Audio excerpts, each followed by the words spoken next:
नमस्कार, आप देख रहे हैं अनुपम न्यूज। आइए रुक करते हैं आज की ताजा तरीन खबरों की तरफ।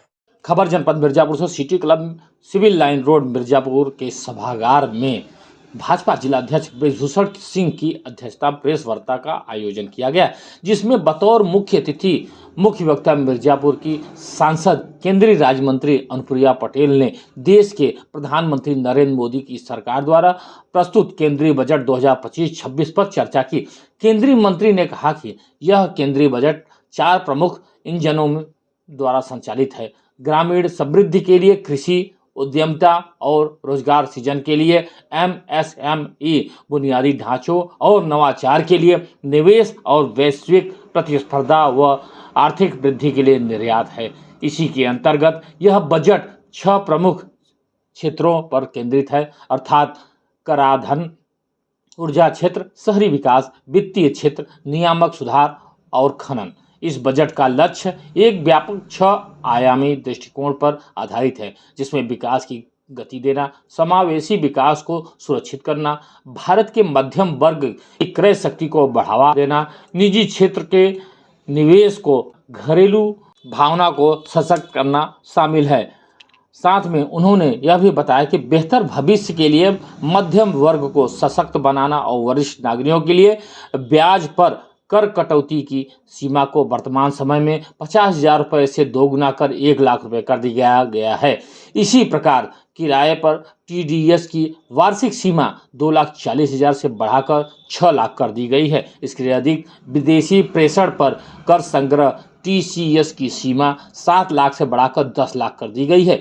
इसके अतिरिक्त वर्तमान बजट के माध्यम से मोदी सरकार ने मध्यम वर्ग पर कर का बोझ कम करने के मार्ग को जारी रखा है और शून्य कर श्रेणी को मौजूदा 7 लाख से बढ़ाकर 12 लाख कर दिया गया है, जिससे 1 लाख मासिक आय वाले व्यक्ति की कर देयता शून्य हो जाएगी। 12 लाख तक की सामान्य आय वाले करदाताओं को कर छूट दी जा रही है, जो स्लैब दर में कमी के कारण होने वाले लाभ के अतिरिक्त होगी, जिससे उनका कोई कर देय नहीं होगा। नए कर व्यवस्था के अंतर्गत 12 लाख की आय वाले करदाता को 80,000 रुपये का कर लाभ मिलेगा, जो मौजूदा दरों के अनुसार 100% देयता के बराबर है। इसी प्रकार 18 लाख की आय वाले व्यक्तियों को 70,000 रुपये का कर लाभ प्राप्त होगा। कराधान सुधारों के अलावा बजट ने शहरी, निम्न और मध्यम आय वर्ग के लिए किफायती आवास प्रदान करने के लिए मोदी सरकार की प्रतिबद्धता को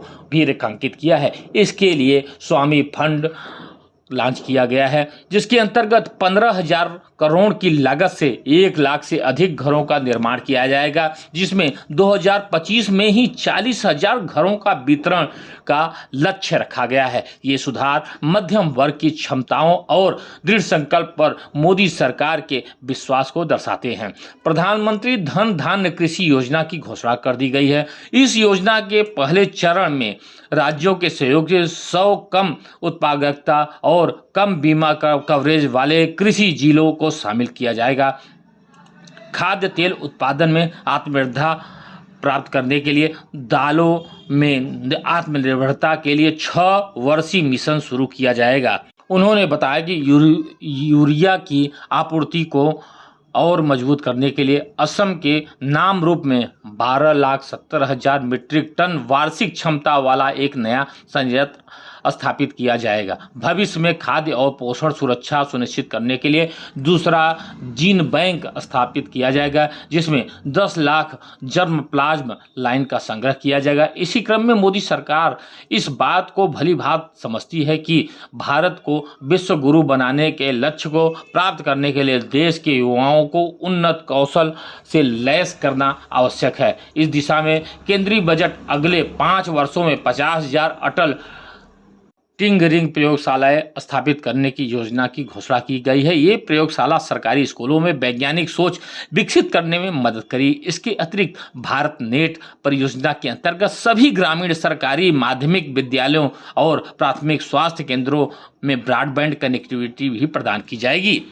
वार्ता के पश्चात सिटी क्लब के सभागार में भाजपा के जिलाध्यक्ष ब्रजभूषण सिंह की अध्यक्षता में आयोजित बजट संगोष्ठी में मुख्य अतिथि के रूप में मिर्जापुर की लोक सांसद राज्य मंत्री अनुप्रिया पटेल रही, जिसमें अध्यक्षता कर रहे भाजपा जिलाध्यक्ष आए हुए मुख्य अतिथि एवं जनपद के विभिन्न प्रबुद्ध वर्गों का हार्दिक स्वागत अभिनंदन कर आभार व्यक्त किया। साथ में मुख्य अतिथि से जन कल्याण बजट पर चर्चा करने का अनुरोध किया। इसी क्रम में मुख्य अतिथि केंद्रीय बजट 2025-26 के संदर्भ में विस्तार से पूरे बजट पर चर्चा की गई। कार्यक्रम का संचालन एवं संयोजक जिला महामंत्री हरिशंकर सिंह पटेल ने किया। सह संयोजक जिला मंत्री कौशल श्रीवास्तव व जिला कोषाध्यक्ष संजय यादव रहे। उक्त संगोष्ठी में मुख्य रूप से अध्यक्ष जिला पंचायत राजू कनौजिया, अध्यक्ष नगर पालिका परिषद मिर्जापुर श्याम सुंदर केसरी, अध्यक्ष नगर पालिका परिषद अहरौरा ओम प्रकाश केसरी, अध्यक्ष जिला सहकारी bank limited Mirzapur Sonbhadra Jagdish Singh Patel, chairman DCF Vijay Kumar Verma, जिला महामंत्री रविशंकर पांडे, दिनेश वर्मा, पूर्व जिलाध्यक्ष भाजपा लाल बहादुर सिंह, अनिल सिंह, पूर्व जिला संयोजक दिनेश तिवारी के साथ साथ प्रबुद्ध वर्ग के प्रमुख अधिवक्तागण, शिक्षकगण, व्यवसायीगण, चार्टर्ड अकाउंटेंटगण वरिष्ठ उपस्थित रहे। उक्त आशय की जानकारी जिला मीडिया प्रभारी ज्ञान प्रकाश दुबे ने दिया। आइए सुनते हैं कि इस बजट के बारे में जनपद की सांसद अनुप्रिया पटेल कैमरे पर क्या संदेश दे रही हैं। देखिए, ऐसा है, अगर आप पूरी दुनिया में पिछले कुछ वर्षों में जो जियोपॉलिटिकल सिचुएशन रही उसको देखें, रशिया यूक्रेन वॉर हुआ, इजराइल हमास वॉर हुआ, बीच में रेड सी का क्राइसिस हुआ, उसके कारण पूरी दुनिया में इन्फ्लेशन बहुत बढ़ा है। भारत में तो इन्फ्लेशन काफी हद तक नियंत्रण में रहा और फास्टेस्ट ग्रोइंग इकोनॉमी है। हमारे इकोनॉमिक सर्वे को देखिए, GDP की ग्रोथ रेट क्या अभी प्रोजेक्ट की गई। तो भारत की इकोनॉमी की स्थिति बाकी दुनिया के बड़े बड़े देशों की अपेक्षा बहुत बेहतर है और भारत की जनता पर इसका कम से कम असर हो, इसके लिए सरकार निरंतर प्रयास कर रही है। अब इसके लिए उदाहरण दूंगी, वित्त मंत्री जी ने